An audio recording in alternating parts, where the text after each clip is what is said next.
పుదీనా పేస్ట్ అంతా బాగా వేగింది కదా, ఇందులోకి మనం బాయిల్ చేసి పెట్టుకున్న ఊడల్ని యాడ్ చేసుకుందాం.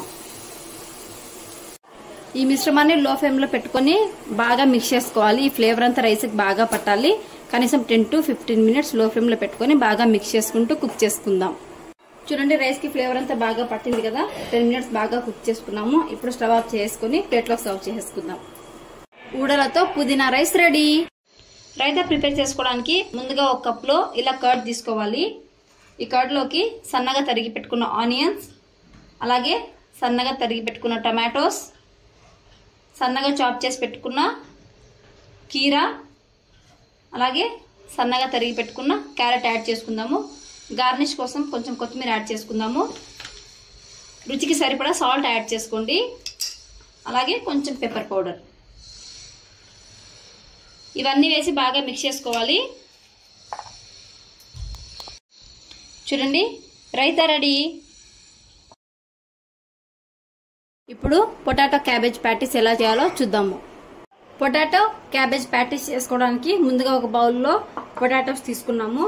అలాగే సన్నగా చాప్ చేసి పెట్టుకున్న క్యాబేజ్ తీసుకుందాము. దీంట్లోకి ఒక పావు స్పూన్ మిరియాల పొడి వేసుకుందాము. రుచికి తగినంత సాల్ట్ యాడ్ చేసుకోండి. సన్నగా చాప్ చేసి పెట్టుకున్న ఆనియన్స్, అలాగే గ్రీన్ చిల్లీ యాడ్ చేసుకుందాము.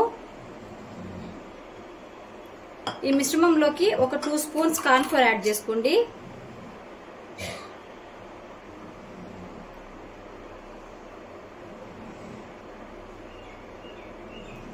ఇప్పుడు దీన్ని మొత్తం ఒకసారి బాగా మిక్స్ చేసుకుందాం.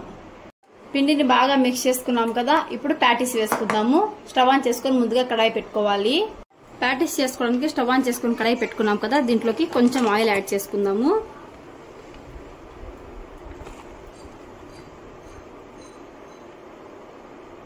ఆయిల్లోకి మనం తీసుకున్న పిండిని ఇలా రౌండ్ గా ఇలా ఒత్తుకోవాలి.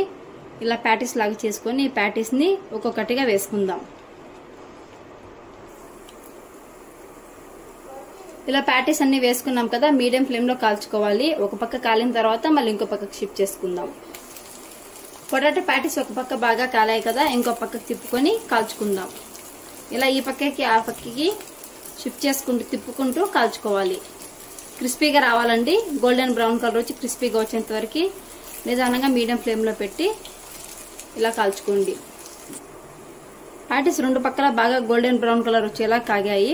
ఇప్పుడు వీటిని ప్లేట్లోకి సర్వ్ చేసుకుందాం. Potato cabbage patties ready. ఇప్పుడు సద్దల రవ్వతో ఉప్మా ఎలా చేయాలో చూద్దాం. సద్దలతో రవ్వ చేసుకోవడానికి ముందుగా సద్ద రవ్వని ఇలా వేయించి పక్కన పెట్టుకోవాలి. ఇప్పుడు ఉప్మా చేసుకోవడానికి స్టవ్ ఆన్ చేసుకొని కడాయి పెట్టుకుందాము. కడాయిలోకి 2 స్పూన్స్ ఆయిల్ యాడ్ చేసుకుందాం.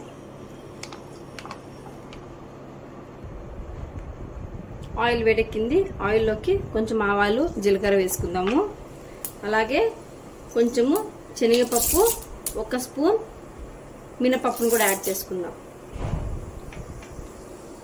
పోపు దినుసులు బాగా వేగాయి కదా. ఇందులోకి సన్నగా కట్ చేసి పెట్టుకున్న బీన్స్, అలాగే 1/2 క్యారెట్, 2 పచ్చిమిరపకాయలు, 1 ఆలుగడ్డ, కొంచెం ఆనియన్స్ ఇవన్నీ వేసి మెత్తబడేంత వరకు బాగా వేసుకుందాం. అలాగే వెజ్జెస్ లోకి 2 రెమ్మల కరివేపాకును కూడా యాడ్ చేసుకుందాం. వెజ్జెస్ అన్ని బాగా వేగాయి కదా. దీంట్లోకి రుచికి సరిపడా సాల్ట్ యాడ్ చేసుకుందాము. అలాగే 1 కప్పు సజ్జ రవ్వకి 2 కప్పుల వాటర్ని యాడ్ చేసుకుందాం. ఈ వాటర్ బాగా బాయిల్ అవ్వాలి. వాటర్ బాగా బాయిల్ అవుతున్నా కదా, ఈ టైంలో మనం తీసుకున్న సజ్జ రవ్వని కొంచెం కొంచెంగా యాడ్ చేసుకుంటూ మిక్స్ చేసుకుందాం. స్టవ్ లో ఫ్లేమ్ లో పెట్టుకొని రవ్వ అంతా బాగా ఉడికేంత వరకు బాగా ఉడికించుకోవాలి. చూడండి, సజ్జ ఉప్మా ఎంత బాగా ఉడికిపోయిందో. ఇప్పుడు స్టవ్ ఆఫ్ చేసి బౌల్లోకి సర్వ్ చేసుకుందాం. చూడండి, వేడి వేడి సజ్జ ఉప్మా రెడీ.